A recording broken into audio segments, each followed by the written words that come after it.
राजस्थान में भाजपा सरकार को 1 वर्ष पूरा हो चुका है।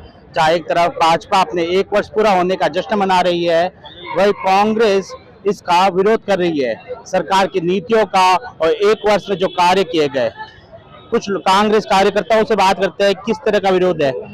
सरकार तो 1 वर्ष पूरा होने का जश्न मना रही है, अपने कार्यों को गिना रही है, आप किस चीज का विरोध कर रहे हैं? इस पर्ची सरकार को मैं इस मंच के माध्यम से ये कहना चाहती हूँ कि जो काम गिना रही है उसको कहो कि एक काम ही एक साल के अंदर एक पर्चा लगा के उसको दिखा दिया कि हमने 1 साल के अंदर ये काम किया। ये झूठी निकम्मी 1 साल की सरकार है। इस सरकार के अंदर 1 साल के अंदर आप खुद देख सकते हैं कि छोटे छोटे बच्चों का जो बलात्कार हो रहा है उस पर भी कोई ध्यान नहीं रहा। विकास की बात तो बहुत दूर की बात है। जो छोटे छोटे बच्चे हैं 1-1 साल की 2-2 साल की, उनके साथ जो बलात्कार हो रहा है, कम से कम तू बाप है, तेरी भी बेटी होगी, तेरी भी बहन बेटी होगी, कम से कम उन पे ध्यान दे दे तो जनता तेरे साथ हो जाएगी। हम लोग भी तेरे साथ हो जाएंगे क्योंकि बच्चों के लिए तो तेरे को शर्म आनी चाहिए। एक पर्ची की सरकार है, ये कुछ भी नहीं कर सकती। विकास के नाम पे तो कोई धल्ला है, कुछ भी 1% भी नहीं है। अच्छा, 2 दिन पहले मुख्यमंत्री जोधपुर आए थे, उन्होंने कहा कि हमने तो रोजगार दिया है, 85,000 रोजगार के अवसर पैदा कर ले। क्या कहेंगे आप रोजगार की बात करते हैं, नगर निगम की बात करिए। जो नगर निगम के अंदर जो भर्तियां खुली थी उसको भी निरस्त कर दिया है। 900-1000 आदमी ने फॉर्म भरे, उसको भी निरस्त कर दिया गया। तो ऐसा है कि कुछ भी नहीं है। 1 साल उनका निकम्मा सरकार गई है, कोई मतलब नहीं है। उनको कहिए काम करिए। धन्यवाद, जय हिंद। कुछ और लोग हैं, उनसे कार्यकर्ताओं से बात करते हैं। किस तरह से देखते हैं 1 वर्ष के कार्यकाल को? 1 वर्ष का कार्यकाल जोधपुर के अंदर प्रशासन बिल्कुल विफल रहा है। जिस तरह से आपने देखा कि पिछले कई सालों में जितने बलात्कार नहीं हुए उनसे कई ज्यादा बलात्कार तो पिछले 4 महीनों के अंदर जोधपुर में हुए हैं। और राज्य सरकार ने इसमें क्या किया, गिरफ्तार तो किया, लेकिन कौन सा एक भी जांच उच्च स्तरीय करके किसी को फांसी दी, ऐसा कोई रोकथाम के लिए कदम उठाए? जो बलात्कार 10 या 12 बलात्कार हुए हैं पिछले 2 महीने के अंदर जोधपुर शहर के अंदर, नाबालिग बच्चों के साथ हुए। लेकिन सरकार सरकार तो कह रही है कि हमने पेपर लीक हुए जो पिछली सरकार में हमने गिरफ्तार किए। क्या कहेंगे इसके? पेपर लीक के मामले आपने कार्रवाई की कि पेपर लीक के मामला थोड़ी था। सरकार चलाने के लिए प्रशासक भी चाहिए ना। सरकार तो यहाँ विफल रही। अपने शहर के अंदर विकास कार्य के नाम पर क्या किया?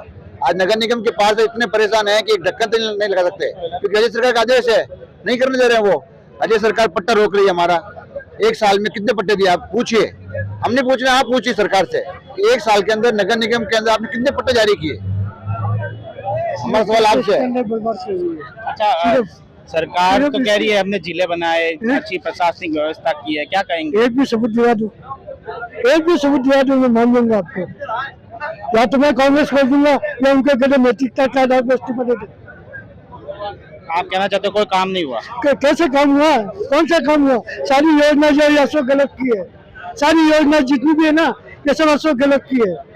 इनकी कुछ योजना कौन सी है बताओ मुझे। जैसे कोई योजना बताएं आप। बहुत योजना है। इंदिरा गांधी योजना है, उनको खोल कर दिया इन्होंने, बंद कर दी योजना। आयुष्मान है, वो भी इनकी देन है, कांग्रेस की देन है। बता चाहे तो इनके पल में भरा हुआ है। सोजत के अंदर मर्डर हुआ था। क्या लगता है किस तरह से देखते हैं, किस चीज का विरोध है? काम हुआ नहीं हुआ 1 साल में? नहीं, 1 साल में कोई काम नहीं हुआ साहब। ये भ्रष्टाचारी हो रही है। बीजेपी जब से इन्होंने भजनलाल जी ने जब सीट पे बैठा है, जब इसके बाद में भ्रष्टाचारी चल रहा है। अच्छा, अशोक गहलोत की सरकार थी, कांग्रेस की सरकार थी 5 साल तक, अब ये सरकार है, दोनों में क्या अंतर मानते हैं?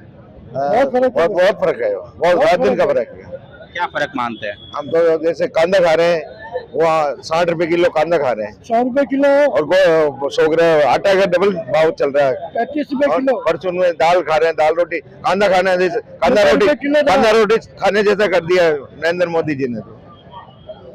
और जो भजनलाल जी है वो इन्होंने 12 महीने में कुछ नहीं किया। महंगाई बढ़ा दी, मतलब महंगाई बढ़ा दी भजनलाल जी ने। और कोई समस्या आ रही है? और समस्या यही है जो 1000 रुपए पेंसिल है, वो पेंसिल बूढ़े बजरंग को बरोबर मिल रही भी नहीं है।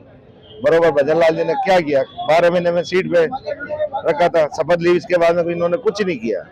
राजस्थान सरकार जोधपुर भजनलाल जी की सरकार है अभी बीजेपी की। पहले वसुंधरा की सरकार भी हुआ करते थे। क्या मानते हैं दोनों में, किस अंतर मानते हैं आप? हम वसुंधरा भी बहुत अच्छी, 10 साल पहले वसुंधरा ने भी सरकार चली थी। वसुंधरा सरकार ज्यादा अच्छी थी, बहुत अच्छी थी वसुंधरा सरकार, बहुत अच्छी थी। हम क्यों कहते? अच्छा भाई साहब, कैसे मानते हैं किस तरह किस तरह से देखते हैं एक साल को भाजपा सरकार के? भाजपा सरकार ने अभी सिर्फ हमारे मुख्यमंत्री अशोक गहलोत साहब ने इतने चिकित्सा क्षेत्र में बिल्डिंगें बनाई, उनकी बिल्डिंग का इनोवेशन भी नहीं कर पा रहे वो। और इसी प्रकार आम पब्लिक का एनएफएससी योजना है, सेंट्रल गवर्नमेंट में इनकी है, स्टेट गवर्नमेंट में इनकी है, उस योजना जो अभी भी आम आदमी का राशन में योजना का चालू नहीं कर पा रहे लोग, उससे आम पब्लिक को दिक्कत हो रही है कि मतलब वो गरीब तबके के लोग हैं तो अपना राशन चालू नहीं बना रहे, जिसमें किसी विधवा पेंशन नहीं हो, जिससे भी राशन चालू होता है। तो उन्होंने कहा कैटेगरी रख दिया, मजदूर कार्ड होना जरूर चाहिए। मजदूर कार्ड तो सिर्फ कम्युनिटी के मजदूर का ही बनता है, आज को लकड़ी का काम करता है, टेलर का काम करता है, तो वो गरीब आदमी कहाँ जाएगा। एनएफएस योजना बहुत अति आवश्यक जरूरी है, जिससे आम आदमी को राहत मिलती है। ये हमारे मुख्यमंत्री जी ऐसी योजना पे ध्यान नहीं दे रहे, सिर्फ वही है अशोक गहलोत की जो योजना थी उसका नाम चेंज कर रहे हैं और अपना उद्घाटन कर रहे हैं। सरकार तो भाजपा की है, पर मुख्यमंत्री के तौर पर भजनलाल जी को किस तरह से देखते हैं आप? सही है, नहीं है? क्या भाजपा पार्टी किसी और को मुख्यमंत्री बना सकती थी? नहीं, वो उनका अंदरूनी मामला है, वैसे क्या हम क्या बताते हैं। सरकार तो के तौर पर, विपक्ष के तौर पर आप क्या कहेंगे? उनका जो भी स्टेटमेंट आता है, हर बार स्टेटमेंट चेंज हो जाता है। उनकी सरकार कोई मंत्री स्टेटमेंट आता है कि हम ये करेंगे या जो भी परिश्रम करेंगे, आज करेंगे, कल करेंगे, हर बार स्टेटमेंट उनका चेंज हो जाता है। मतलब ऐसा कुछ डिसीजन नहीं है, सारा सेंट्रल लेवल से उनका मॉनिटरिंग होती है उनकी, मतलब स्टेट लेवल पे कोई नहीं है। उनका चीफ सेक्रेटरी है तो वो बहुत ज़्यादा पावरफुल है, जैसा उनका ट्रांसफर भी किसी का लेटर होता है तो चीफ सेक्रेटरी ही करता है, मुख्यमंत्री से नहीं होता है। अच्छा, मुख्यमंत्री जी के तौर पर भजनलाल जी को कितना नंबर देंगे आप? मुख्यमंत्री के तौर पर मुख्यमंत्री है का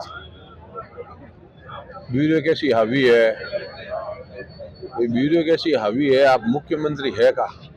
मुख्यमंत्री तो शासन सचिव है जो इनके है।